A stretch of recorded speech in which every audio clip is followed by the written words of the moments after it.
Video 19, wind rules. So if you're playing wind rules, there is a couple of different types of wind. There's a strong wind and there's a medium wind. Now they can either go in or out. We can see down the bottom here we've got a couple of varieties here. We've got a strong wind in and a moderate wind in. So we got a power double check at the top. If it was a strong wind in, that would turn into a fly ball. We have a power check that someone's going to crush the ball, but if there's a moderate wind in, it becomes a fly ball instead. So I believe there's two of every of those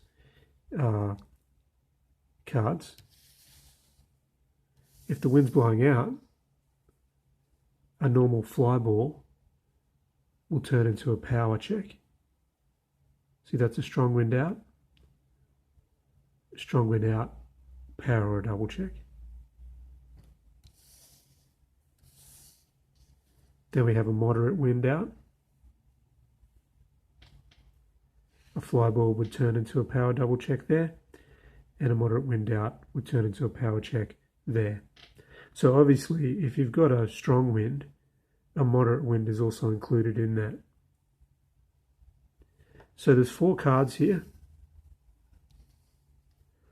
with strong wind out turning into power checks. If you have a strong wind blowing out, those 4 cards have become power checks. There will be 4 cards, I just didn't get them all out of the deck. For the wind in, taking power checks and making them fly balls. There are also some different results with fielding as well, and I'll get some of those cards out in a minute. I'll have to search for them. There are some results here on fly balls. So this person at first is not going to tag up, obviously, but if there's a strong wind blowing out, if there's a strong wind out there, it's causing a bit of trouble. He's taken that on and he's getting down to second base. This one, if the person's tired or exhausted and there's a strong wind, it's unsettling him on the mound, he walks the batter. This one's exactly the same, but only for a moderate wind, so he'll walk the batter. So that's also including a strong wind there, because strong wind is more than a moderate wind. This one over here, again, strong wind walk, but if you look down at the outfield assist, everyone's throwing the runner out A to C, but if there's a medium or strong wind, there's a chance at a throwing error. I'll see if I can find a couple more examples. So here's one where there's a fly ball and it's a pop-up to the third baseman. But if there's a strong wind, that turns into a single. So the wind's havocked up in the sky and he's let the ball fall. It's fallen between 2 fielders most likely, or it's blown over the top of him. This next one is to pop up to the catcher. The catcher's under it, but the wind has blown it out of play and it's gone foul instead of the out. That's a strong wind again. F9, a ball's hit into the outfield, obviously close to the line, but that's blown out at foul because of the strong wind. In fielding checks, like this one's a pop up to the third baseman, it's a swirling pop. If there's a strong wind, his fielding rating is down 3. So if he was a C, he'd become a D. If he was an A, he'd become a B. So it's harder for him to make the catch. This one's on the ballpark action chart. It's just a normal line out to left field, but if there's a strong wind in, it becomes a single. Again, another pop-up to shortstop, and again a -3 on the fielding rating if there's a strong wind. And this one's on the stamina section. So it's a lefty-righty double. But if there's a strong wind out, we don't worry about that. we're having a power double check. That's obviously if the pitcher's in tired or exhausted fatigue.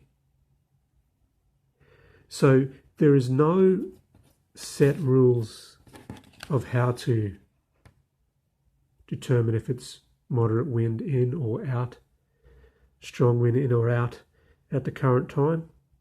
You may not want to use those rules at all. But if you do, maybe use a 100 to 10-sided dice. Maybe you could go like 80 to maybe 81 to 85, 86 to 90, 91 to 95, 96 to 100, and just have one for each, so 81 to 85 is strong wind in. 86 to 90 is strong wind out. 91 to 95 is medium wind in. 96 to 100 is medium wind out. Something like that. It'll cause a few problems in the game, I think. To have the wind swirling around. Play it if you like, as much as you like. It'll add to the variable results and might cause a bit of havoc in the infield on pop-ups. All these wind readings in the fact deck, I've got an old version of the version 5 fact deck. The new ones should all be in red, I believe, the wind ratings. So you should be able to spot them. If you're not playing wind ratings, you'll see it in red and you'll just ignore it. Especially if you're not playing fatigue either. You'll see any red rating and just ignore it totally. But if you are, there's something that you can put in there to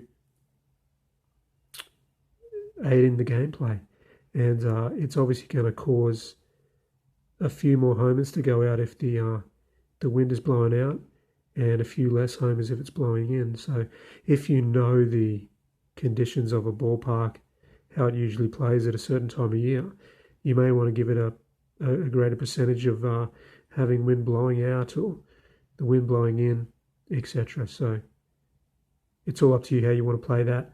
It's very adaptable.